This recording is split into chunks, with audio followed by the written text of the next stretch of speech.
Funguo ya kuvunja madhabahu. Hapa ndipo uhuru unaanza. Watu wengi wanaomba, lakini bado wanahisi kuna kitu kinawazuia. Unajituma, unasali, lakini kuna mzunguko wa kukwama unaendelea kujirudia.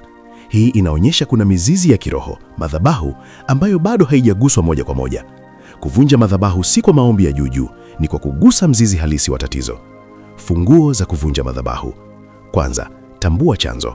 Usiombe kwa jumla, elewa kuna mizizi ya kiroho inayosababisha hali unayopitia. Pili, kataa kwa mamlaka. Tumia jina la Yesu kwa ujasiri. Kata kila agano, kila muunganiko na kila nguvu inayokuzuia. Tatu, simama katika uthabiti. Usiombe siku moja ukaacha, endelea mpaka uone mabadiliko. Nne, achilia na samehe. Maumivu ya ndani na kinyongo vinaweza kuwa mlango, yafunge kwa msamaha. Tano, tangaza uhuru wako. Tamka kwa sauti, uhuru wako hauko kwenye mawazo, uko kwenye mamlaka unayotamka. Sita, omba urejesho. Rudisha kila kilichochukuliwa, neema, mafanikio na hatima yako. Dalili kwamba madhabahu inaanza kuvunjika. Unaanza kuona mabadiliko ya ndani. Amani inaanza kurudi hata kabla mambo hayajabadilika nje. Ndoto zako zinaanza kubadilika, kutoka za hofu kwenda za mwanga au ushindi. Unahisi nguvu mpya, uchovu unapungua na ujasiri unaongezeka.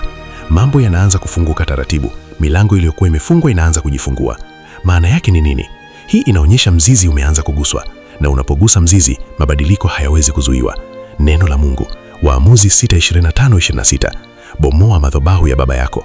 Hii inaonyesha uhuru huanza pale unapovunja chanzo. Maombi. Baba wa mbinguni, ninakuja mbele zako katika jina la Yesu Kristo. Kila madhabahu inayozuia maisha yangu ninaivunja sasa. Kila agano lisilo la Mungu ninanakataa. Kila muunganiko usio sahihi ninauvunja kwa jina la Yesu. Ninatangaza uhuru juu ya maisha yangu. Ninarejesha neema yangu, mafanikio yangu na hatima yangu. Kuanzia sasa hakuna kitakachonizuia tena. Maisha yangu yanaanza kufunguka. Kwa jina la Yesu Kristo ninaomba na kuamini. Amen. Hapa ndipo uhuru unaanza, pale unapogusa mzizi na kuuvunja.